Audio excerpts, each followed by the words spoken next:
All right. Good morning, good afternoon, good evening, everybody, wherever you are. My name is Rob Vos. I'm the Director of Markets, Trade and Institutions Division at the International Food Policy Research Institute, and also the lead of the CGIAR initiative on rethinking food markets and value chains for inclusion and sustainability. Welcome to this seminar organized by the Knowledge Platform for Inclusive and Sustainable Markets and Value Chains, which is part of this initiative. Today's seminar will be about trends in employment, in agri-food systems, innovations, interventions, and policies. Let me start with just a few opening remarks, and then we'll quickly shift to the presenters and the discussants for this seminar. As we move forward, please be notified that we will be recording this, so hopefully there's no objection from anyone of you, but for all participants and everybody else, the recording will be available. As we move forward with the seminar, please feel free to post your questions or comments in the chat box, and we will then take those on board in the Q&A part of this seminar. So, as I mentioned, this seminar takes place in the context of the Rethinking Food Markets initiative, which was developed as part of the broader research portfolio of CGIAR to find ways and solutions towards food system transformation.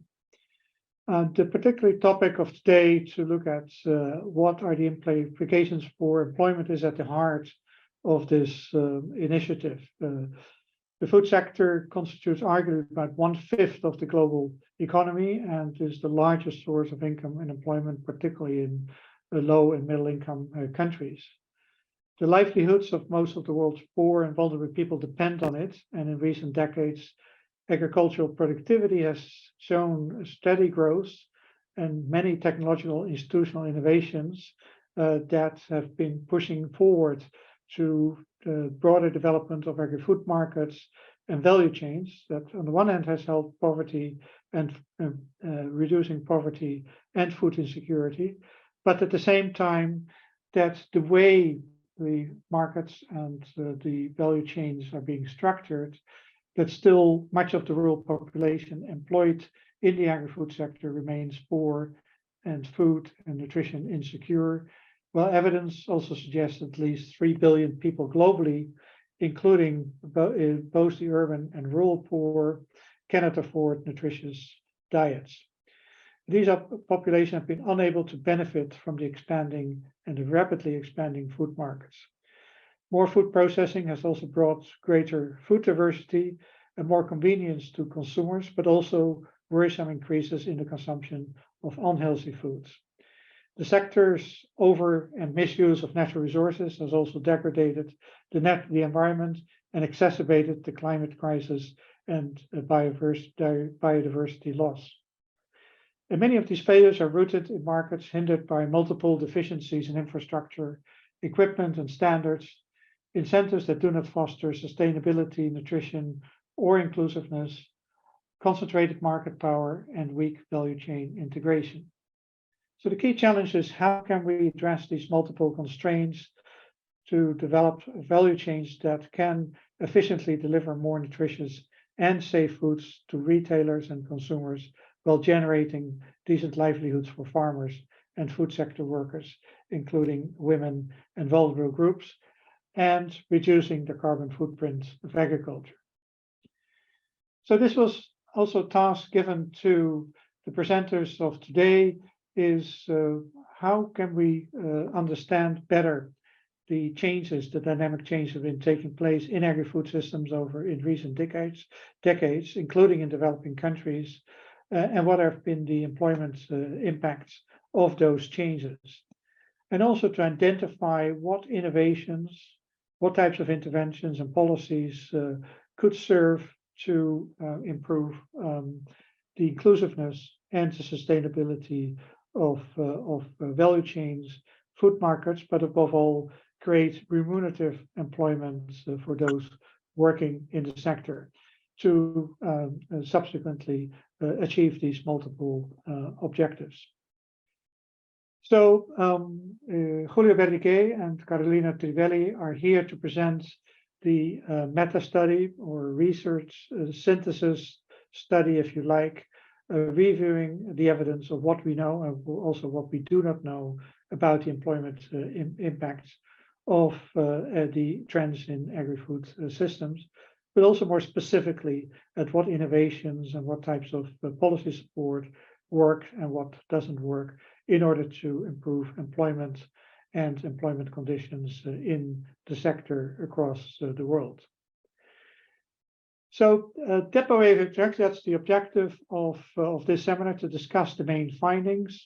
In the chat box, you'll find some important links to this event, to the knowledge platform for inclusion and sustainability and sustainable markets and value chains, SCISM for short, but also a link to the complete study itself, which is recently being completed and in its typeset form.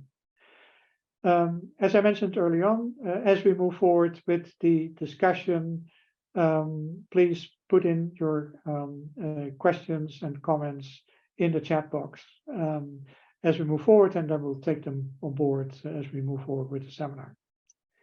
So with that, let me stop here with my introduction, give the floor to Julio and Carolina, and after that, I'll introduce you to the two discussants, Benjamin Davis of FAO and Tom Reardon, professor at the Michigan State University, as well as a non-resident research fellow at IFPRI.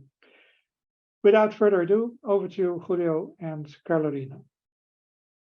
Thank you so much, Rob. Thank you to all the participants for being here. Thanks to IFPRI for the opportunity to prepare this review of such an important and meaningful topic. And of course, thanks to Tom Reardon and Ben Davis for agreeing to discuss the paper in today's webinar. Carolina Trivelli and myself will be making the presentation today. The report is quite substantial and long, so in 20 minutes we can only share a few of the messages. But I really invite you to read it. It does have an overview in case you don't have the time or the inclination to read the full report. Next slide, please. As Rob has mentioned,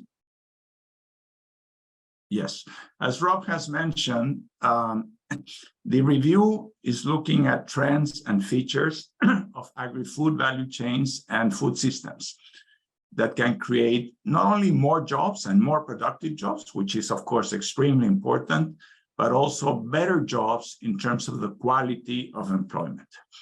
We started this review by looking at searching Scopus for all types of documents between 2000 and 2023.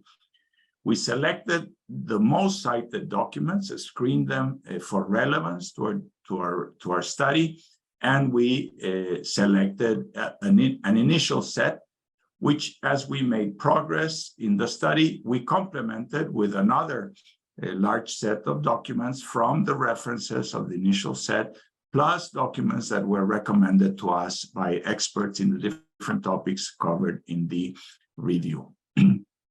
All of these documents, almost 300, were organized in a matrix of 10 employment drivers and 9 employment effects, which you see right now. This is the matrix with drivers in the rows and effects in the columns. Please note that one document can be irrelevant to more than a single cell. In this matrix or heat map, red means that there are less than 10 papers in those cells. Yellow, 10 to 19 papers. Light green, 20 to 29, and more than 30 is dark green. So what can we say based on this heat map of almost 300 documents? Well, the most obvious immediate conclusion, if you wish, is that there is a very, very significant concentration in the literature we reviewed. If we first look at the drivers in the rows, almost 1/3 of the documents discuss changes in the structure and organization of the value chains, reflecting the importance of all of the literature on non-farm employment, off-farm employment, and more recently, the literature in the intermediate segments of agri-food systems, the so-called heated middle. The second most important driver of employment in the literature we reviewed is technological innovations in primary production. I'll come back to that, in primary production, so agriculture in the narrow sense. The third driver of importance is private institutional changes, which includes all of the literature on food standards, contracts, and contract farming, for example. Now, if we now look at the columns, the most important effect is changes in farmers' and workers' income and wages. These are covered in 43% of the documents we looked at, followed by changes in the quantity of jobs in 38% of the text. There's some very notable gaps in the literature we reviewed. First, technological innovations upstream and downstream from the farm in value chains. Despite all of the lot of new research on the importance of these upstream and downstream segments, there's very, very little looking at technological change and technological innovations in these other activities besides on-farm production. The whole area of labor laws and regulations is another very orphan topic. One can understand why this is not very relevant, for example, for small-scale farmer in traditional value chains, but why isn't this being studied in the more modern value chains in middle and high-income countries is something to be asked. One of the most important gaps is the study of labor productivity, which, as I said, is largely is almost only limited to primary production. Very little on labor productivity in the other segments of the value chain. There's good reasons why it is very difficult to study labor productivity per se, but this is something which is a big gap. And then, of course, the whole question of social protection is very severely understudied. There's a lot of discussion today in the world about social security, unemployment insurance, access to health systems with the pandemic, and the role all of these factors can play in increasing labor productivity. None of this is being covered in the literature that we reviewed, or very, very little. Next slide, please. Next, thank you. The document has 9 main chapters besides the overviews and conclusions, but these are the 9 chapters, the main chapters there in the slide. We started with a discussion of the structural transformation, which is naturally, we believe, the framework under which trends in employments in agri-food systems should be discussed and understood. We then moved to the question of the how to quantify employment in agri-food systems. What are we talking about in the different segments of agri-food systems? We then moved to the closely related question of employment diversification, leading to the more recent literature on these midstream or intermediate segments of value chains, transports, logistics, trade, processing, wholesaling. I'm sure Tom will be talking about that. We then changed direction and went back to technological change and its effects on employment, including a review on the ongoing debates on automation and digitalization, not just in primary production, but in agri-food systems, followed by contract farming. And then we move on to working conditions and social protection, which are issues, as I said, not very well discussed in the agri-food value chain literature. And we end with a look at gender and youth in separate chapters. Next slide, please. From the very start, we agreed also in our initial discussions with Rob that we would try to select just a small number of main messages to really say these are main messages. And of course, these 5 main messages here, which are very summarized from what you can read in the document, they reflect our understanding of the literature, the author's understanding, and also, of course, the author's own biases. I'm sure that if you read the same set of documents, you could draw other main messages, but these are our main messages, what we believe are important take-home messages from the literature. First, there is a lot of recent research that, in our opinion, means that the structural transformation as it is happening today in most of the global south, not everywhere, but in most of the global south, does not have the same power, if you wish, to lift very large numbers of people. We're talking here about literally tens of millions, hundreds of millions of people towards more productive and more rewarding jobs, compared with the classical experiences in Europe and North America on which the theory of the structural transformation is based. Second, it is now very clearly established that non-farm, non-primary activities are more and more dominating agri-food systems. Agriculture continues to be the main employer, but this is rapidly changing as countries develop.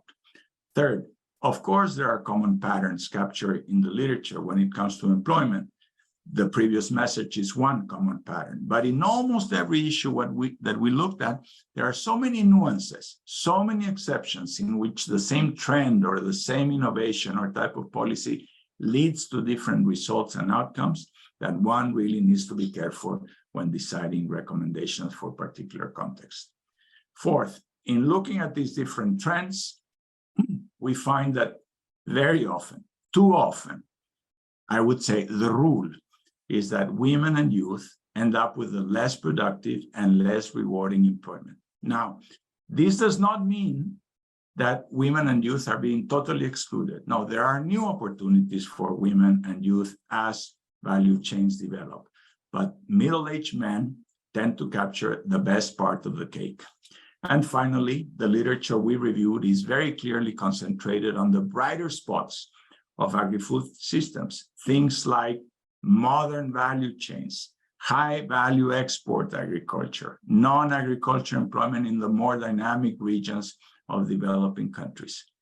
What is the problem with this is that the vast majority of producers, of workers, of agri-food firms are not in these bright spots. Relatively speaking, very few are. More attention, we believe, needs to be paid to those areas which are less shiny, but that concentrate the bulk of workers, producers, and firms. Carolina will continue with the presentation. Over to you, Carolina. Thank you, Julio. As Rob said in his welcome remarks, IFPRI was highly interested in us identifying within the reviewed literature innovations, interventions, and policies that have positive employment effects.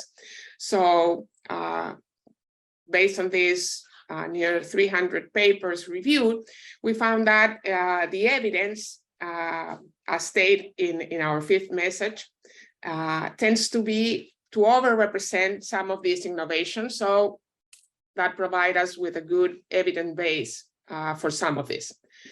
However, some of these innovations, there are some trends towards the more positive results, as Julio just said. So we identify 7 value chain innovations: mechanization, digital innovations, including on and off farm, the adoption of food standards that include labor provisions, contract farming, small-scale irrigations, agroecology, and the use of flexible labor contracts. For almost all of these innovations, the literature finds positive results on employment, mostly on quantity of employment, but also for some of them in wages and working conditions. The only exception maybe is the case of food standards, where the evidence was more mixed.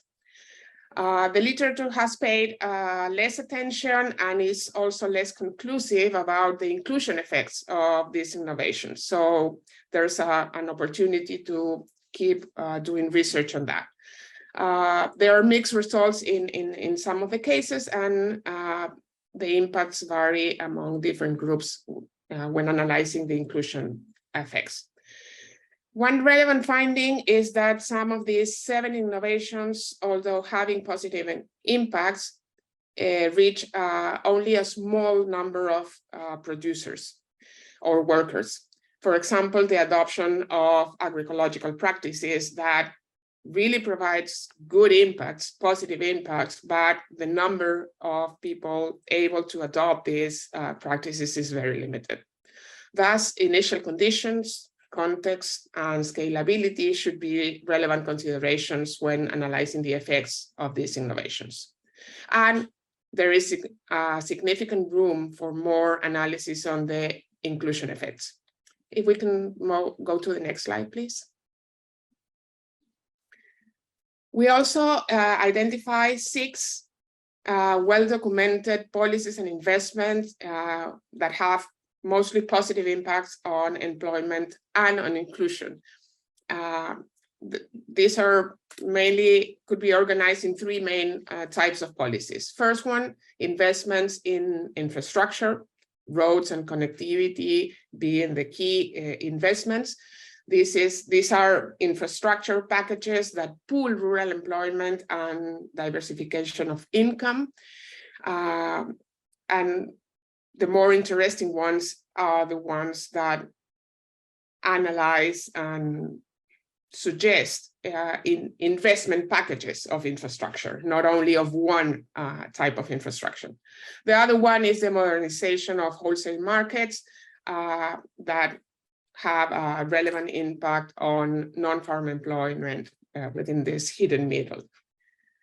The second set of policies identified has to do with social protection in 2 lines. One, promoting the more sound linkages with agricultural policies that these 2-side policies with social protection arm and an agricultural development or innovation arm together enhance especially the impacts of the latter, social protection being an enabler of better impacts of agricultural policies.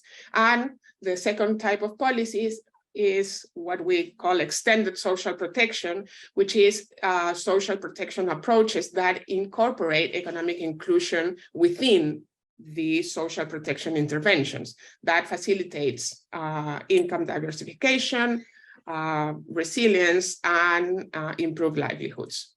And the third type of policies that we identify are related with labor market policies, minimum wages being the traditional case, that has a positive income for sure in inclusion and in employment, but it only reaches few in the global south, given the large numbers of the large share of informality within the agri-food systems.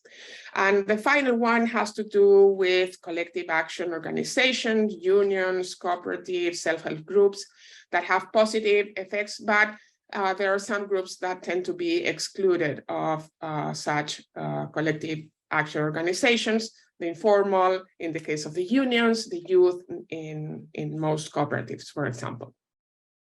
So several of these innovations present some tensions between the magnitude of the impact for each individual and the scale of the impacts in terms of the number of people reached.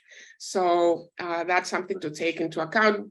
Some of the innovations are very powerful in the size of the impact they generate, but not in the outreach they have. In the case of the policies and investments, 2 challenges arise. One has to do with the real capabilities of the public sectors to really implement these articulated policies, their ability to provide intentional bundles of services and investments. And the second challenge has to do with the necessary fiscal space to finance them, that these days is hard to find. So there's evidence of the effects of these policies and innovations, but also a large room for further research to understand what are the conditions that really enable these positive effects in different contexts. So the next, please. The last point we want to make here is, other than the 9 chapters that Julio talked about, we include also a section with 12 knowledge gaps identified in these 290 papers reviewed. I will not go over the 12, but some deserve some attention. First, the literature highlights the growing importance of off-farm work within the agri-food system and the diversity of this employment. There is a need for more work in understanding the different types of jobs, the trends, the transitions of farm workers, when they move from one initial small partial job to a more relevant job or more complex job. And we need to understand what are the dynamics within this hidden middle. Tom, for sure, will comment on this. We need a second thing I want to tell about these knowledge gaps is that we need more diverse geographies captured in the research to be able to really talk about the global South. Julio also mentioned this in our main messages, but we need to learn from different places in the world, not only from the overstudied countries. Fourth, there's abundant literature on modern value chains, as Julio said, but very little on traditional and transitional value chains. And there's room to understand processes and changes that are happening in those more traditional value chains. And as Julio said, labor productivity still is a prominent area for further research. We can go to the next one. As we all know, silver bullets do not exist, so promising innovations and policies required to be complemented with different services and specific context conditions to really be able to deliver positive impacts. The question that remains to be answered is how the set of conditions that enable each innovation or policy what is this set of conditions, and how this set of conditions changes from one setting, from one country, from one region to another. So just 3 more things and I'll be done.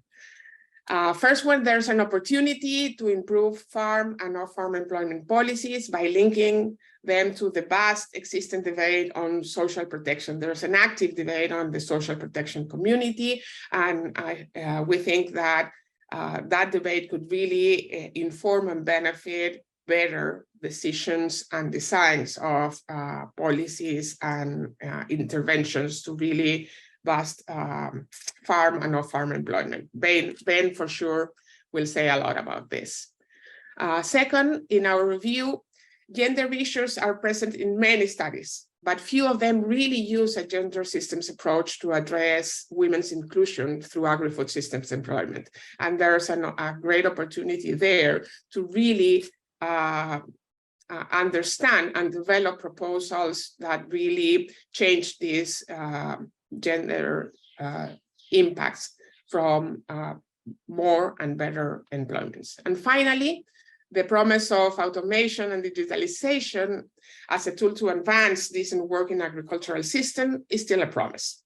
We asked ChatGPT for suggestions on what are the knowledge gaps in this field, and the result was not only obvious but accurate, and you can see it on the screen what ChatGPT told us, but it was pretty aligned with our other identified knowledge gaps. So with that, we're done. Thank you for your attention, and we are eager to hear from Ben and Tom. Thank you very much, Julio and Carolina. That was really impressive to really compress in just about 20 minutes this wealth of information, and not just giving a number of recommendations as well as identify the knowledge gaps of things where we think we should be moving our research in order to better understand how we can make value chains and food markets more inclusive and sustainable.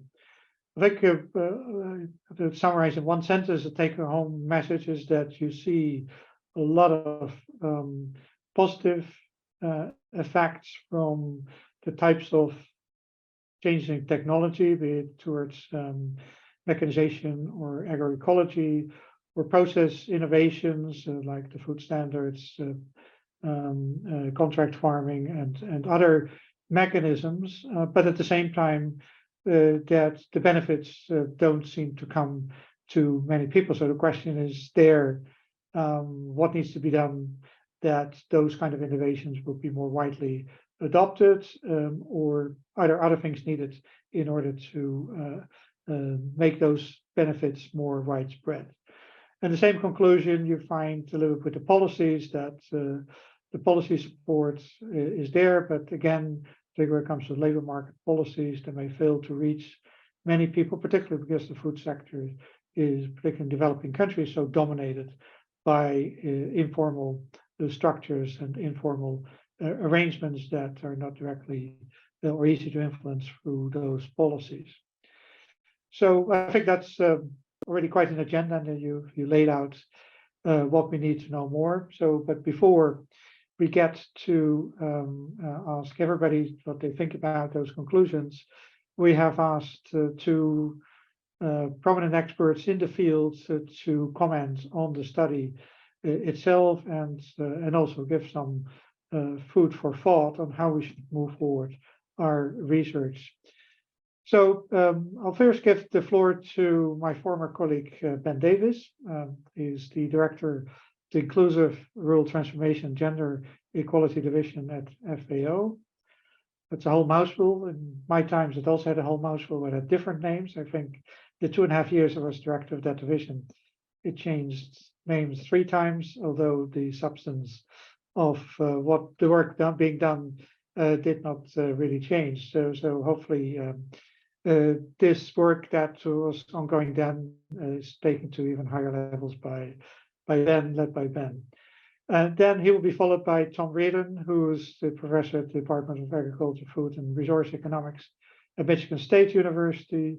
He's also a non-resident senior research fellow at IFPRI, and also an author of another research synthesis commissioned by this initiative, and probably in various instances will present the findings of those in the coming months as that study is being completed. But for now, we'll focus on the employment issues and the study coordinated by Julio and Carolina. So with that, Ben, over to you. Great, thanks, Rob. And I'm here in your old office, keeping it for you whenever you want to come. And thanks, Julio and Carolina, for the presentation and for the very interesting study. I found it was an excellent work and very comprehensive. It brings together a lot of research. I think the richness is in the detail, which you couldn't really get into, obviously, in your presentation. I very much enjoyed the detail of the different sections. There's a lot of literature in some of the sections that I didn't know. I enjoyed the focus, again, a lot of focus on productivity, identifying gaps in the literature. And again, on the whole, I thought it was quite well done. Just comments on different aspects, I think, maybe to bring out some of the stuff. I very much agree with the characterization of processes of structural transformation is pretty well documented in the literature. I have to say, I don't like the word light, though, because in a way it makes it, like someone's on a diet, where to me it's more because it kind of underestimates the repercussions, let's say, of the, which I think Julio emphasized in the presentation, but perhaps doesn't come out of the paper, in terms of the nature of employment, the demand for wage labor, the availability of wage labor. And I think the implications are as described in the report. But I think one important trend, I think, is the increase in non-agricultural self-employment, right? Which the most recent studies that we've been looking at in terms of looking at income aggregates across countries that we just came out with this year is it really you see, particularly in countries sub-Saharan Africa, kind of moving on a different path, let's say, in terms of the importance of non-ag self-employment. That's both in the agri-food system and outside the agri-food system. But I think it's fundamentally important just for what it implies for policy, right? The fact that since because of the nature of structural transformation, it's not generating enough wage employment, not even within the agri-food system. People are having to recur to basically to their own employment outside of agriculture. And what that means, let's say, going forward in terms of the sector. So that's just kind of one dimension perhaps to emphasize as well. I very much agree with the focus on the agricultural value chain. It's obviously central to the whole process of rural development. I agree on the need for more research. We'll hear more about Tom, who's Mr. Expert.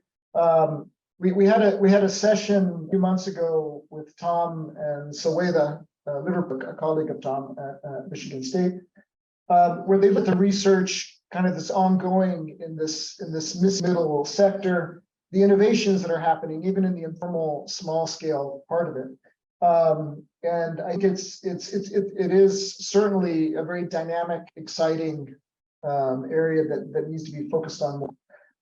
To me, though, there's two kind of points also to keep in mind. That what I came from that session that Tom and Saweda were in was that really that vibrant, innovative missing middle also depends on a vibrant primary production sector. I mean, all the examples that were given in terms of, like tomatoes in Nigeria, without kind of, productivity increases in tomatoes in the primary part, it would be hard for that middle part to be vibrant as well. And so I just points to the need for both, really, the importance of, say, increases in productivity in both, and clearly the more research in the missing middle part.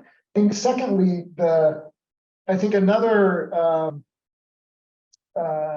observation in terms of the, let's say, off-farm agri-food system employment is that it's pretty, and again, you touch on this in the paper, it's pretty consistent. As countries develop, obviously, the share of agriculture decreases, the share of non-ag within the agri-food system increases, but the share of the non-ag part of the agri-food system within total employment stays pretty constant from low-income countries to high-income countries. And it's around, let's say, 15 to 25% of total employment, right? And so, so even as you move from a low-income to a high-income country, and the work is shifting into the non-ag part of agri-food system, it's not going to get much higher than that. And so it's obviously a very important of the development process. It's a very important source of income, but we can't forget really most of the income. I mean, it only takes you so far, and that it's, let's say, the non-ag agri-food system employment is also crucial, obviously, ultimately to these pathways out of poverty. And also, I think that it just that the process of development doesn't necessarily lead to better jobs within the agri-food system. Clearly, some of those are better, but if you look at the food services sector in income countries, it tends to be basically low remunerative labor, etc. Right? And so in the agri-food system, in and of itself, certainly as you develop, it gets better, but it's like it becomes great. Let's say in terms of the quality of job that's offered now. I think I want to make one point also. I mean, I very much like the linking of the working conditions with social protection. And I think that's a good way to go about it. And it's not done enough, let's say, in looking at the sector. Social protection as being fundamental to complementing economic livelihoods, labor programs, etc. I have to say that you killed me by commenting that there's almost no evidence on social protection and agricultural outcomes, since I spent 10 years of my life working on that, which have disappeared into nothingness, but that's okay. But one point which I think is important to point out, the role of social protection in the process of agri-food systems transformation. Really, if you look at all the big narratives around agri-systems transformation, employment, and the transition, let's say, as sectors reallocate, social protection, particularly in a lot of the early narratives, kind of the dumping ground, basically. And so all this transition is going to happen. People are going to have to, move and do different things. Let's just give them social protection, and then they'll kind of deal with it themselves, which I think was a big weakness in terms of how people are looking at agri-food system transformation. And I think if you look like that, not this the most recent IPCC, but the previous one, it was like social protection is just going to deal with all these people. Let's not even focus on what are the employment implications. So I think the most recent one's a little better, but I still think this is really a black box and is not given the attention that the implications of addressing climate change and moving towards a greener economy. What is the unemployment in the agri-food systems? And so that brings me to my final point, which is what I feel as though it's a somewhat of a traditional view in the paper of agri-food systems and agri-food systems transformation, in the sense that, and the employment within, in the sense it doesn't really address the implications of an increasing focus on climate change from the adaptation point of view, as well as the mitigation point of view. Both of which, for me, as you go forward, I think have profound implications for the type of employment and the nature of employment, and who's going to pay the price of both adapting as well as the measures that will be taken around mitigation, particularly given the outsized role agriculture plays in terms of greenhouse gas emissions, right? And so when you look at the proposals around from the IPCC or from us in terms of what countries should do, there are massive implications, let's say, and I feel as though we should be looking at that as well as all the other things that were looked at in the period. What are the implications? I think so. It's more than just be careful about the environmental footprint. It's rather that footprint of the environment is setting these hard parameters that I think we need to be taken more into account, as well as similarly in terms of what's happening in terms of addressing nutrition, more healthy diets, dealing with NDC, what that means in terms of changes in the food system and around unemployment. I think there is an important discussion of agroecology, for example, and again there's like I despair of the lack of evidence, right? Because it's agroecology and other kinds of, let's say, approaches of that type, which will be increasingly needed and pushed and what have you. But there seems to be very little evidence in terms of what that means in terms of livelihoods and employment. And so I think it would be important to bring in kind of a discussion, let's say, a bit, what are the implications, the trade-offs, the implications for employment in agri-food systems within this idea of needing to deal with climate change, natural resource management, as well as nutrition. Thanks.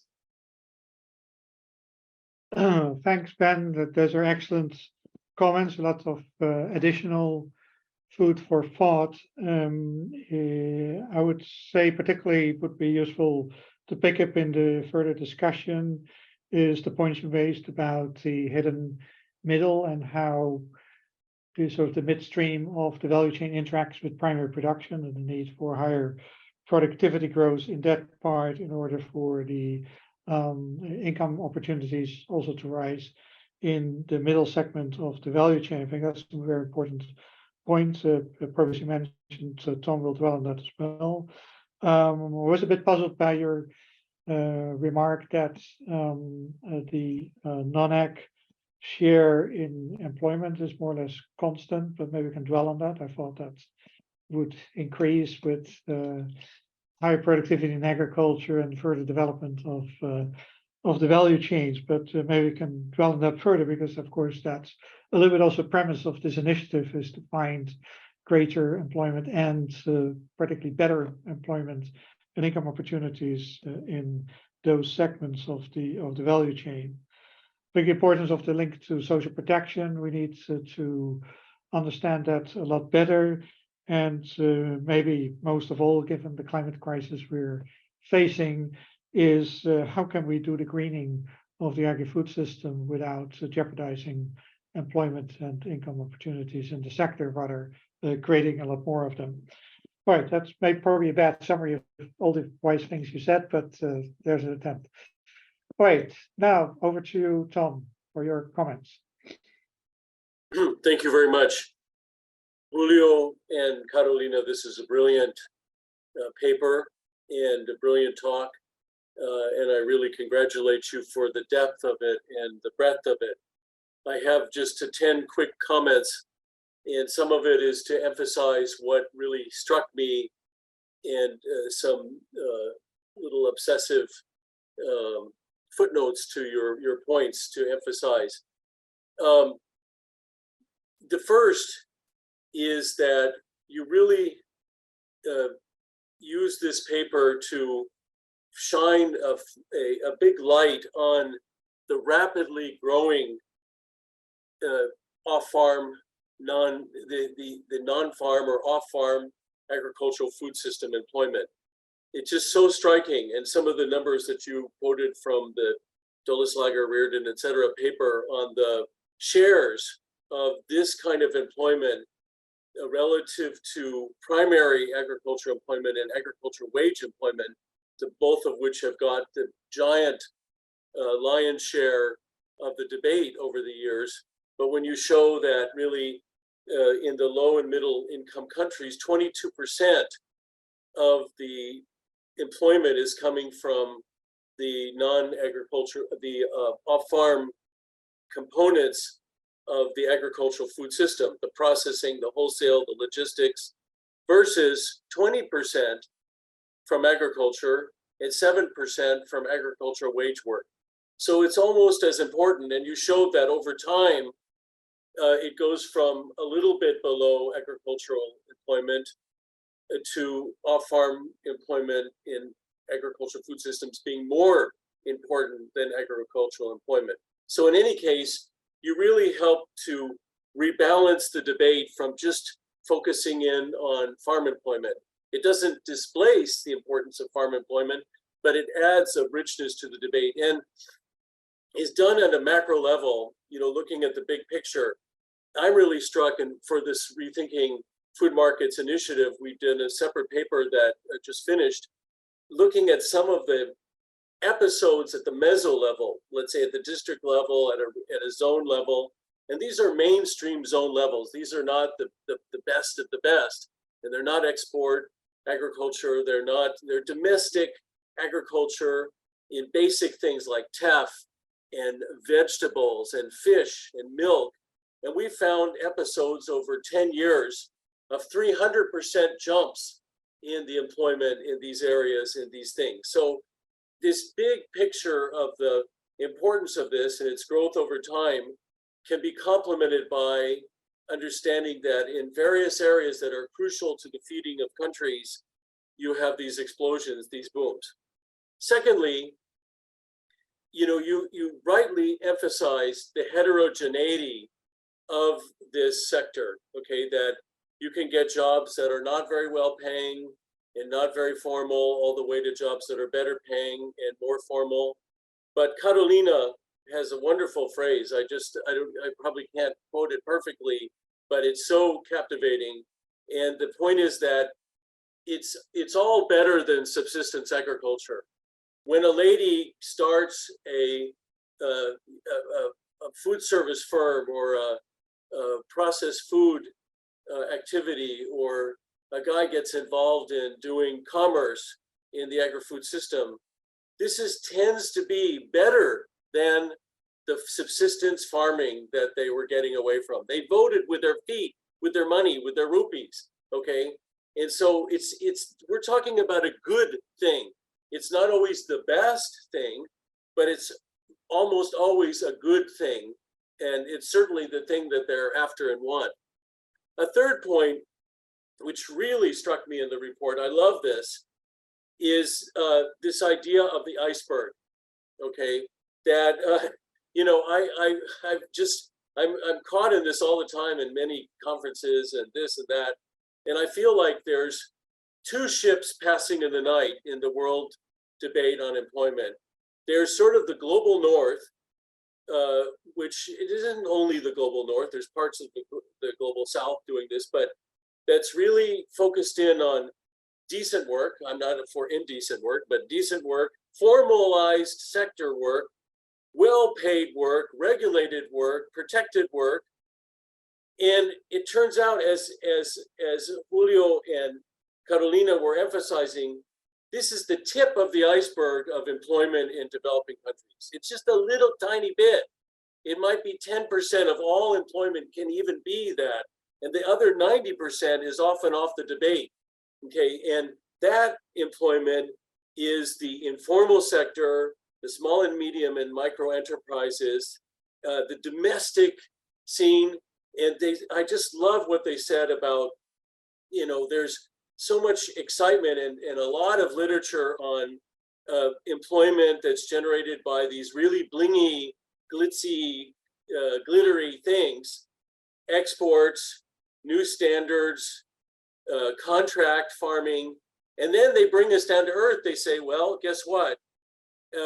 Standards and contracts affect like 3 or 4% of all farming in developing countries. 3 or 4%, maybe 5%.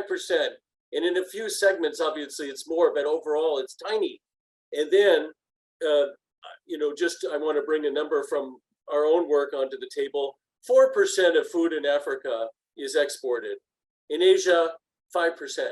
Okay, so these are things that get a ton of excited work, but then the 95% is this domestic and informal, and it's underneath that iceberg tip, and it needs to have a lot of light shined on it and understand that it's not just a lot of reason the light is not shined on it is because it's thought of as just stuck in the mud, stagnant, traditional.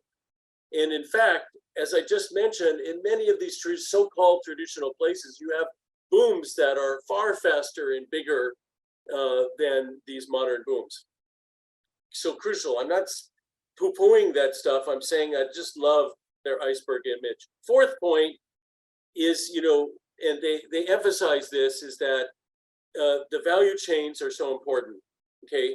And I just want to bring another number onto the table. The urban-rural value chains, supply chains of food in Africa, this is not exports, to urban areas, grew 800% in a couple decades, 800%. The number in Southeast Asia, 1,000%. So we're talking about a very rapidly moving trains. And I think in the discussion, maybe it was a little bit mixed together, but I think that it could be really emphasized that on one hand, you had Africa and South Asia. This is, 3 billion, 4 billion people. So it's a big group. And they're in what we can call the transition stage, not the modern stage really yet. It's just emerging. And there, I got obsessed with this and they cited it. I'm so happy coining this term in 2015 in our paper, the hidden middle. Okay, because, and Rob said the missing middle, but I think it's maybe a slip of the tongue, because the missing middle is what a lot of the donors in the debate and the saying it's all missing and the thing is stuck in the mud and we have to create it. When in fact, the research is showing that it's hidden from the debate, but not missing. It's this tremendous midstream that's growing and bubbling and developing. And those are the jobs that we're seeing, that are being created by that. And maybe not enough is understood of how many jobs are being created. We know it's a big share of total employment. We need to know more about it, but we need to think of it as a moving train. And it's a transitional train. It's micro, small, and medium enterprises. A lot of it self-employment, some of it wage. Then versus the world, and I've been involved in this, the modern revolution, where you've got the supermarkets, etc. This is just emerging in Africa and South Asia, it is still minor. But then you have it major in Southeast Asia, in Latin America. There, the debate will differ about how those processes affect this employment. So in those two big poles, I think to emphasize the two poles. And fifth, I think that there's a gap that they emphasize. It's beautiful in the literature and the debate on technological change. Now, I'm going to say what I love to say at every Rethinking Food Markets, even though I've written papers on digitalization of food supply chains and e-commerce, this is the glittery thing that everybody's attracted to. Digitalization of agriculture and even the supply chain is the least important technological change occurring today in agricultural food supply chains. There's massive changes in processing technology, in farming technology, that we have to see the technological change that might be moving from labor intensive to more capital intensive, which could be increasing wages, it could be changing the requirements of jobs. But we need to see beyond the glittery, tiny thing of digital, which I love. I've written on that. But there's this big other technological change that's having a big effect on employment. We need to think about that. Sixth point they didn't emphasize it, I think, so much in the talk, but I loved it in the paper, is that there's not very much work. There used to be some decades ago. I'm an old guy, so I remember old things, but basically rural-urban linkages. In our Africa work and South Asia work, we found that 60 to 65% of all the food consumed in these countries is consumed in urban areas, okay? And 60% of the urban areas are these secondary cities, tertiary cities. The linkages and how they're generating employment in two-way dimensions is very important, and Julio often emphasizes this, the hinterland, this sort of area far from cities, and Edward Barbier has a wonderful paper on this, showing 4% of people are far from cities in developing countries in the world, 4%. In our Tanzania work, 10% of the people live far from cities. Everybody's living pretty close to city now in rural areas. So the city interaction with this employment needs to really come center. Seventh point is, I just loved it, and they really chimed my bell when they were saying we need more literature, and it's missing on the investment in public goods and how it affects this. I love to say bones and blood. The bones and blood of the food system are the wholesale markets, the roads, the electrification. These things often get a big yawn because you say, well, they're not microcredit, they're not this, they're not that. And yet, what we found in all these boom situations, including in just regular areas, not really blingy, beautiful areas, but regular areas, that fundamental drivers of the increase of these jobs is wholesale markets, roads, electricity. But some of our work has also, and Steve Vosta used to say this in Brazil, that a road can be a two-edged sword, okay? Because a road also brings in processed products and things like that that compete with these local ladies. In Nigeria, 80% of all the processed food sector is women, okay, rural women. Now, in Indonesia, in comes a lot of products from urban, large-scale, food manufacturers that come in to compete with them. So eventually, this infrastructure is going to be a two-edged sword, and the people that are working, you can't just have them doing hand, creation of bricks. You have to get them more and more competitive to be able to deal with these changing labor markets. Eighth, and this comes bubbling up from a 2001 paper with Julio and myself in Latin America, and we called it the meso paradox. The meso paradox. I love these terms that people immediately forget because they're so weird, but really you're thinking about the idea that the paradox is that really poor hinterland areas need this employment the most, but they have the least capacity to generate it because they're far from cities, they're far from markets, they don't have the capital to invest. So really to wrestle with the fact that in a way, a lot of what is really going to be something that can be done to help and is going to grow fast are the intermediate areas, not the worst off, most lagging 10%, 5% hinterland. It's going to be these intermediate areas where they haven't yet grown as much as they could, but they're starting. Ninth point, and near the end, is really to differentiate all the thought about this in geography. Again, the transition, the ones that are in these long 10 to 20 years is going to be the transition stage where medium, small, micro, small, and medium enterprises are going to super dominate, okay? And this is bubbling and growing fast, and how to make it better, how to leverage it, how to jujitsu it, the hidden middle, not the missing middle, okay? Then you have places that are already at the cusp of modernization, Southeast Asia, Latin America. The processes are different, the challenges are different. There you can start talking maybe a little bit about regulation and about formalization. So differentiate the debate, and finally differentiate the debate over time. This is something that Carolina kept saying, okay? We're talking about the value ladder. You see a lady, she gets a little bit of money, she starts a job, and then she starts working her way up. The paradox that we see, and this always comes up, is in our actual work, we find that these small and medium and micro enterprises self-finance. Credit, if any type, microcredit from institutions, banks, none of it counts. It's almost zero in all of these processes of rapid growth. It's often self-finance or maybe from your brother, okay? And so it's a paradox. Where are they getting the money? How are they financing? Is there a role for credit? Okay, what is the role for credit? How should it be entering into the debate to help these processes go faster? I think that's a really important thing to focus on also in the extension of this debate. Thank you so much for letting me obsess for 7 minutes. Thanks, Tom, and also again to Ben for these comments. I've let it move a little bit because of the depth of the comments, and we're a bit over the scheduled time. We have now 15 to 20 minutes left for the Q&A part. So I would like to do the following. So first, Tom, thanks for those comments, and I won't summarize again all your 10 points. I think they were very clearly exposed, but I would like to maybe reiterate your metaphors. The iceberg, are we just looking at the tip of the iceberg, where the focus is on the hidden middle? If I said missing, then I was missing in action, but it's the hidden middle, I should have said, if I said it wrong.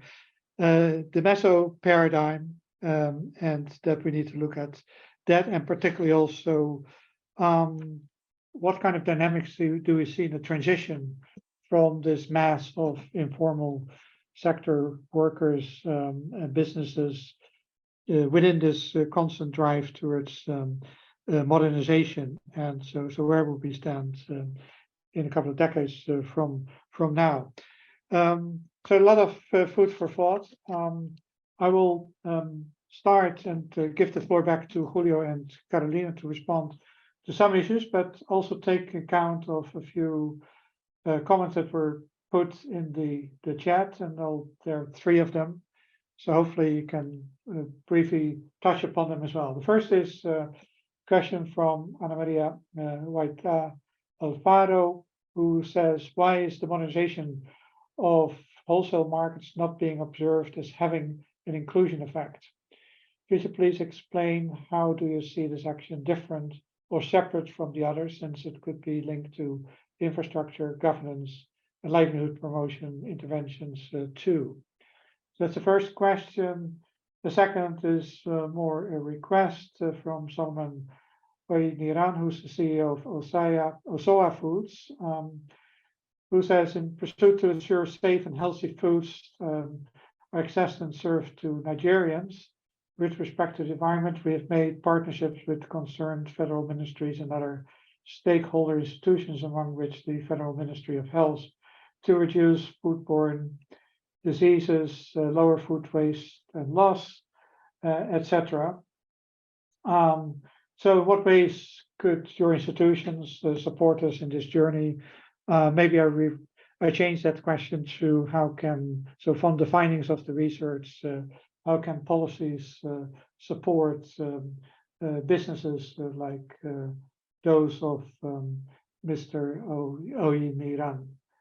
And then lastly, question from Ricardo Hernandez. If I understood correctly, among the identified gaps, the social and economic impacts of the change in employment of the agri-food system needs to be studied more. Wouldn't you agree that social and economic impacts on the agri-food system have been studied a lot more than, let's say, environmental and nutritional impact? So aren't we overstating our knowledge gap? We might know a lot more than we think. All right, please, you can be selective in responding, and we'll also, hopefully after this seminar, keep a discussion forum going on the knowledge platform KISM. But for now, back to you, Julio and Carolina, and then hopefully there's some time for a final round. Thank you, Rob. I will begin, so Julio could close. 3 or 4 reactions and comments to the questions in the chat.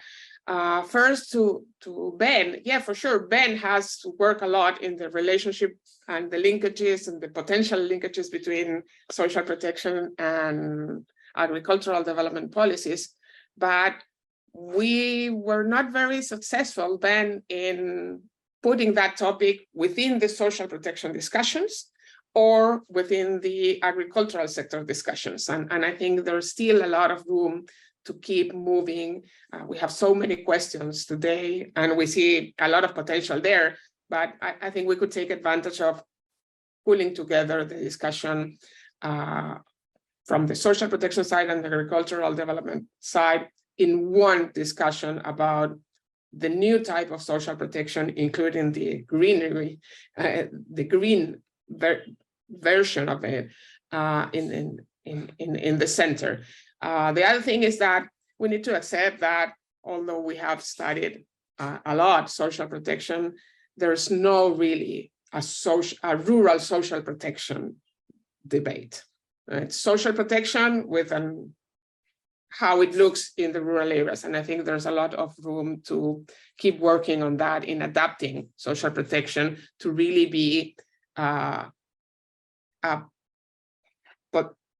really a powerful arm of the improvement in livelihoods and living conditions of the rural, especially the rural poor for sure. A second comment on Tom's remarks has to do with this final comment he made about credit. And I think, yeah, credit is quite important, but I'd like to think better about financial inclusion as a whole set of products and services offered by the financial sector to the hidden middle, to the on-farm producers, not to only provide the resources to invest and do their business, but to allow them to be more resilient through savings, the use of payment systems to increase efficiencies and security of the transactions, and so on. There are a lot of things there, insurance, investments, whatever, also pensions, if we want to link it to social protection. So a lot of room to think about financial inclusion and what's the role of financial inclusion and who is providing this different set of services. What we know now is that the hidden middle and the on-farm workers use a lot of financial services, but they use mostly informal services with not the best risk considerations and not as efficient as more formal services. So there are a lot of room to include financial inclusion discussions within these topics. And about the questions of the QA, we are not saying that there are no inclusion effects of investment in wholesale markets. We are saying that the literature has not provided evidence on that. And the other thing I would like to say about wholesale market modernization is that we usually tend to think about policies to modernize wholesale markets from the national level. And as Tom has told us, most of the wholesale markets depend on the local governments, the municipalities, the small district units. So there's a challenge there on how to address who should be doing these investments and what are the impacts. We really don't have enough evidence of the inclusion impacts. I am a believer that they have a lot of inclusion effects, but we don't have enough evidence for now. So yeah, Julio, you can go ahead with the rest.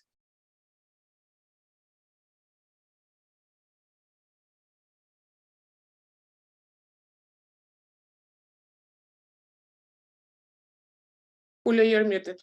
You're still muted, Julio. Julio is overcome with emotion. He can't be. Thank you. I'm There very you go, sorry. Julio. Thank you. Well, thanks for the comments and the questions from the audience too. First, the term the iceberg, it doesn't belong to Carolina, myself, or Camilo Corbalan, who's the third author, but to Bruno Losch. We picked it from him. In fact, we heard it in a webinar of the same initiative some time ago. But anyway, I think it is a powerful idea. And of course, we completely agree with you, Tom. We keep our focus, on these areas, like Carolina said, where the impacts on individuals who participate in those activities can be very, very, very large. but the number of individuals or firms or wage workers that benefit are quite small, relatively speaking. I mean, we're still talking about a few million people, but relative to the 3 billion or something that are in the agri-food system, it's a very tiny percentage, and it's very difficult to see how it can grow to even hundreds of millions, for example. So that's the point. The topic of the issue raised by Ben Davis, he summarized it as it gets better, but it doesn't get really great. The contribution of the non-farm agri-food system employment to total employment, not only in numbers, but he says also in terms of the productivity of that labor and the remuneration or wages of those workers or producers. I think that's a very, very interesting comment. I really cannot contradict it, but I think this really needs to be paid attention. So I think that's a very important point that I would like to capture. I fully agree, and I think it could have been emphasized more. There is no vibrant hidden middle or downstream agri-food system without a much more productive agriculture. That I think is a super important point. We cannot get distracted and saying, okay, now we can focus on the hidden middle, and we have all the action there and the solution there, and we can forget about the more traditional, if you wish, issues of productivity, which means access to services, to finance, to et cetera, where we have huge gaps, of course, to take care of. Who will pay the price? Yes, I think you're totally correct. You have a very recent paper, which I hope it is referenced because we did read it, that asks this question, as we say, okay, don't do this, don't do that, remove these actions. A lot of that hurts the poor. And it is something that we say, that very often these new standards, despite the best intentions behind many of these new standards, food standards, it is extremely difficult for small-scale producers, for micro firms, for small firms to meet these standards, which are costly to implement, require investments, require technological change, require traceability. So often, despite the best intentions, they do have this exclusion effect, and I think it's a very important question that you're raising. The 10 points of Tom, of course, they're very powerful. I think most of them are relatively well captured in the literature. There's one question in the chat or in the question and answer section, which hasn't been addressed. Is from Ricardo Hernandez. He says, that he thinks that social and economic impact of agri-food systems have been quite well studied, and we should now focus more on the nutritional and environmental impacts. Well, yes, you're correct. If we were talking about agri-food systems impact, we're only talking about the employment effects in agri-food systems. So we're not talking about agri-food systems per se, Ricardo. And part of the issue is that I don't think that, as Carolina has pointed out in the review of the 13 innovations that we selected, which really is a small sample, there could be more, but we selected those for analysis. The inclusion side of things tends to be less studied. There is an assumption, like Rob said at the start, that if value chains modernize and grow, et cetera, everybody will be happy. And not everybody is equally happy. A lot of people are left out, a lot of people are left, et cetera. Carolina discussed that. So we do think that we need to look more at the inclusion side of these employment changes in agri-food systems.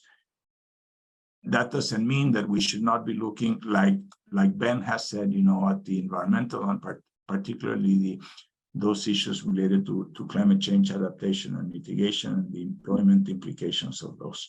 I think we covered the different comments and questions to some extent, Rob. So over to you. Thanks, Julio. I think well done. There are a few more questions have come in, but we don't have time to address them. What we'll do is post those on the events page of KISM.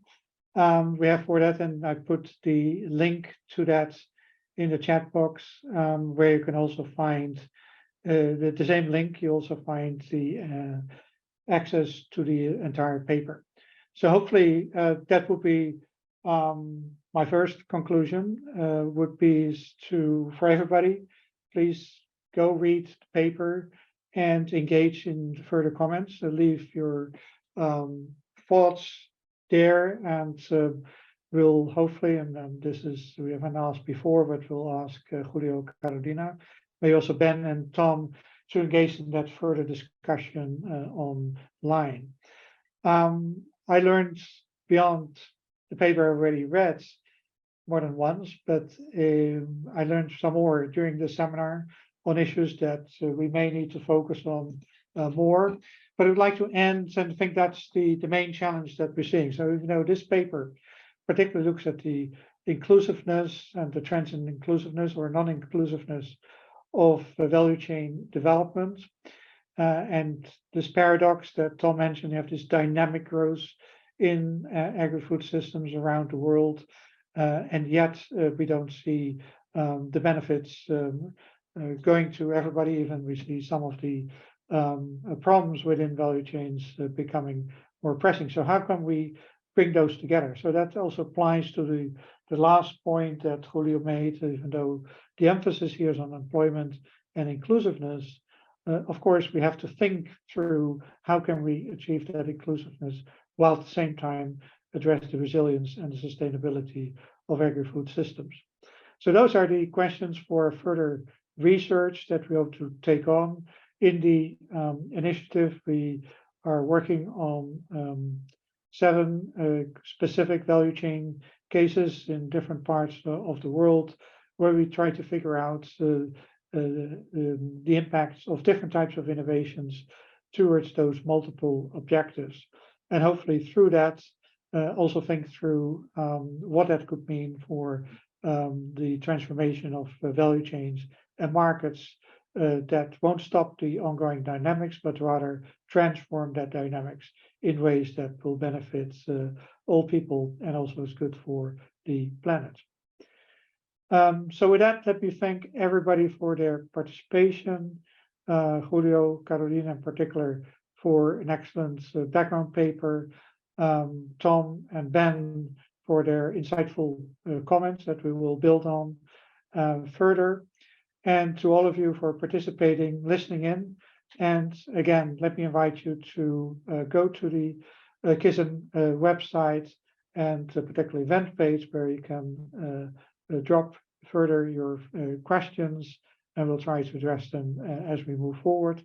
And also where you can find more information as we continue our research within this initiative. So with that, I'll close the seminar. Thanks, everybody.